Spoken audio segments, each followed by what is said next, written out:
Satu hal yang terungkap dalam kampanye militer terbaru di Iran adalah pentingnya mineral tanah jarang. Jika minyak menjadi sumber energi perang di abad ke-20, maka mineral tanah jaranglah yang menjadi sumber energi perang di abad ke-21. Namun, mari kita lebih spesifik dari itu. Minyak menjadi bahan bakar mobilitas.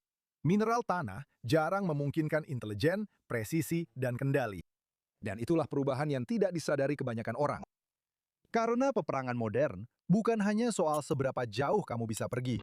Ini tentang apa yang bisa kamu lihat, apa yang bisa kamu proses, dan seberapa akurat kamu bisa menyerang. Ini tentang sistem-sistem yang mendukung F-35 susunan radar, Iron Dome, David Sling, rudal presisi, drone, satelit, bahkan penglihatan malam. Inilah yang dimungkinkan oleh logam tanah jarang. Sekarang, disinilah Israel masuk dalam cerita ini. Israel tidak memiliki cadangan logam tanah jarang yang besar. Israel bukan Tiongkok, tapi keunggulannya sekarang bukan lagi di situ. Karena di medan pertempuran baru ini, keunggulan tidak lagi dimiliki oleh negara yang memiliki lahannya. Keunggulan dimiliki oleh negara yang tahu cara mengekstraksi nilai dari tanah tersebut. Dan itulah tepatnya posisi yang diambil oleh Israel. Sekarang, mari kita perjelas sesuatu sejak awal. Mineral tanah jarang sebenarnya tidak benar-benar langka. Mineral tersebut ada di seluruh dunia. Masalahnya adalah mereka tersebar. Mereka tersebar dalam jumlah yang sangat kecil di banyak tempat dan sangat sulit untuk dipisahkan serta dimurnikan. Itulah kuncinya. Bukan menemukan mineral tanah jarang, tapi mengekstraksi, memproses, dan memisahkannya. Dan disitulah letak pertarungannya. Jadi ketika kita berbicara tentang mineral tanah jarang, kita tidak sedang membicarakan geologi. Kita sedang membicarakan kemampuan. Mereka menggerakkan sistem pemandu pada rudal presisi, menggunakan elemen seperti neodymium dan dysprosium untuk mengendalikan permukaan kendali secara real-time.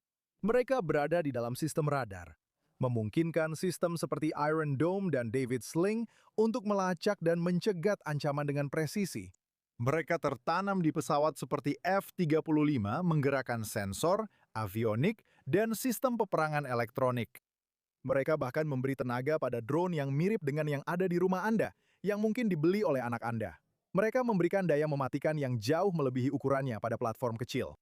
Mereka memungkinkan penglihatan malam dan penargetan, memungkinkan satu pihak beroperasi dalam kegelapan, sementara pihak lain tidak bisa. Sekarang, jika Anda menghilangkan mineral-mineral ini, dan maksud saya benar-benar semuanya, di sekitar kita akan menurun. Kurang presisi, kurang kecepatan, kurang kesadaran, dan kurang kontrol. Sekarang, inilah realitas strategisnya. Tiongkok tidak hanya bergerak lebih awal dalam hal logam tanah jarang. Mereka membangun kendali atas logam tanah jarang tersebut. Kendali atas penambangannya, kendali atas pemrosesannya, dan kendali atas pemisahannya. Dan sekarang, mereka menggunakan kendali itu. Pada April 2025, Tiongkok memberlakukan pembatasan ekspor pada elemen tanah jarang utama, terutama magnet yang dibuat dari bahan tersebut. Tapi mereka melakukan sesuatu yang sangat cerdik. Ini bukan larangan penuh. Ini sesuatu yang jauh lebih kuat. Mereka membangun sistem perizinan. Kamu tahu, begitulah dunia bekerja sekarang kan? Ini bukan tentang mesin kopi yang kamu beli seharga $400. Ini tentang kapsul yang kamu beli seharga $100 per bulan. Ini tentang mereka memberi kamu lisensi penggunaan teknologi dan membuat kamu ketagihan. Jadi sekarang, perusahaan-perusahaan membutuhkan persetujuan lisensi dari pemerintah untuk mengekspor material penting, termasuk dysprosium, terbium, yttrium, dan gadolinium. Ini adalah material yang memang digunakan dalam sistem pertahanan canggih, dan begitu kamu mendapatkannya dalam jumlah tertentu, ya, mungkin kamu akan berkata, kamu tahu apa? Saya akan tetap menggunakan sistem langganan daripada memulai perusahaan saya sendiri. Tapi inilah artinya. Dengan melakukan ini, mereka mengendalikan dan memperlambat pasokan. Bahkan sebelum proses persetujuan dimulai, perusahaan-perusahaan tertentu, terutama di bidang pertahanan dan dirgantara, bisa sepenuhnya kehilangan akses. Itu berarti perusahaan-perusahaan besar di bidang dirgantara dan pertahanan di seluruh dunia, terutama di Amerika Serikat, bisa sepenuhnya kehilangan akses. Dan akses ke mineral langka tersebut, ya itu sepenuhnya ditentukan di ranah politik. Itu bukan berdasarkan pasar. Itu berdasarkan dengan siapa kamu berpihak. Dan fokus di sini, ini bukan kebetulan. Ini adalah unsur tanah jarang berat secara khusus, yang paling sulit untuk diproses. Dan secara strategis, ini yang paling penting. Disitulah Tiongkok menggunakan kekuatannya. Dan inilah bidang di mana Tiongkok hampir sepenuhnya mendominasi. Jadi ketika Tiongkok memperketat ekspornya, itu bukan hanya membatasi pasokan. Mereka mengendalikan kapabilitas. Mereka mengendalikan sistem radar, rudal, pertahanan rudal, F-35, dan drone di rumah Anda. Sekarang, Tiongkok sudah pernah menggunakan alat ini sebelumnya. Mereka menggunakannya bahkan terhadap Jepang pada tahun 2010 dan baru-baru ini dengan bahan-bahan strategis lainnya. Ini adalah sebuah pola. Jadi sekarang, kita tidak sedang membicarakan risiko di masa depan. Anda bisa melihat ini terjadi secara langsung di depan mata kita. Faktanya, Amerika Serikat sudah melihat hal ini dan mereka sedang berusaha mengejar ketertinggalan. Mereka telah berusaha membangun kembali penambangan domestik untuk logam tanah jarang ini. Mereka berinvestasi dalam pemrosesan. Mereka menciptakan rantai pasokan penuh dari tambang hingga magnet. Tapi ini tidak memakan waktu beberapa hari. Ini juga tidak memakan waktu beberapa minggu. Ini memakan waktu bertahun-tahun. Bahkan ketika Anda menginvestasikan miliaran, Amerika Serikat masih sangat jauh dari kemandirian. Presiden Trump tahu ini. Amerika Serikat tahu ini. Jadi sekarang mereka melakukan dua hal, dan disinilah kita harus benar-benar memperhatikan dan mendengarkan dengan sangat saksama. Yang pertama adalah Amerika Serikat sedang menggunakan kekuatannya. Dan yang kedua, Amerika Serikat sedang membangun aliansi. Begini, jika Tiongkok memiliki semua yang dibutuhkannya, maka mereka tidak perlu berdagang logam tanah jarang.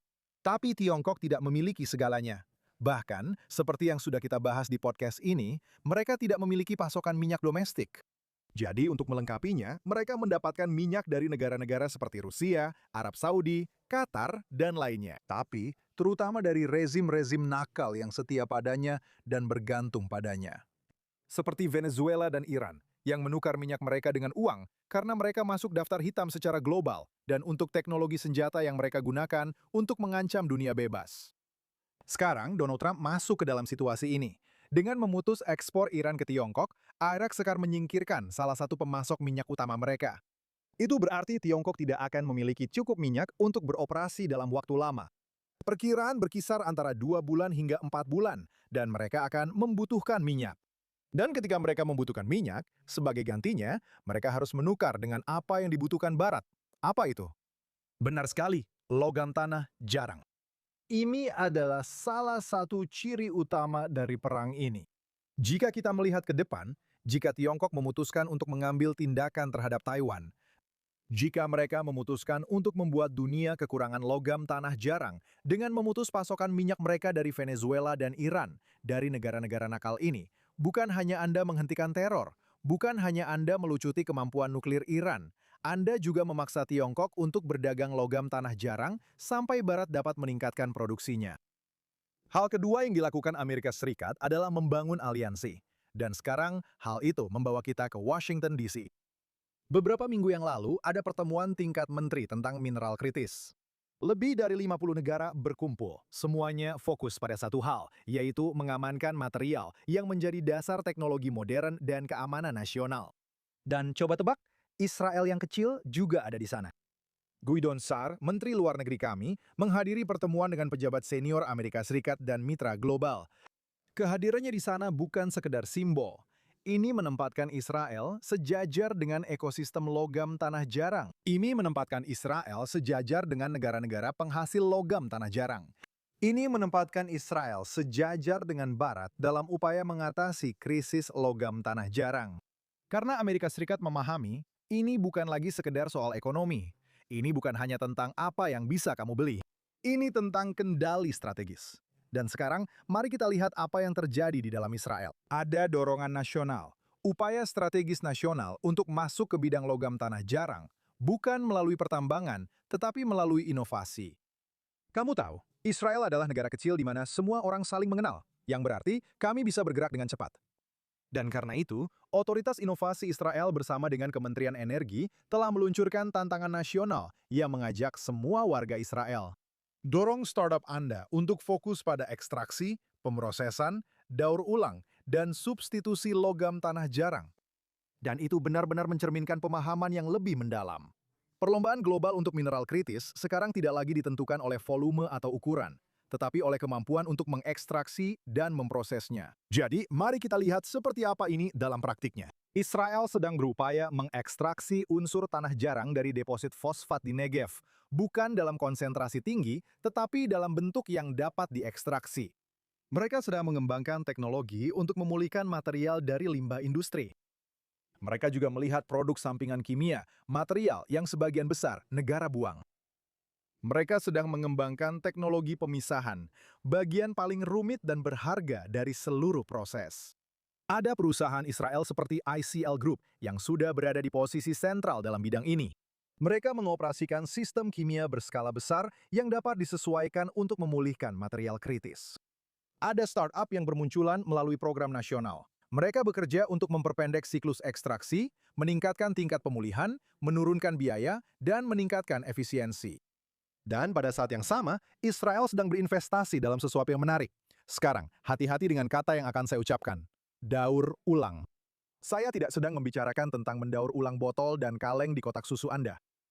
Mengambil unsur tanah jarang dari elektronik, dari sistem pertahanan yang sudah tidak digunakan lagi, dari infrastruktur industri yang sudah ada, dan bahkan mengembangkan material pengganti, sehingga ketergantungan pada material yang paling sulit diperoleh dapat dikurangi sepenuhnya.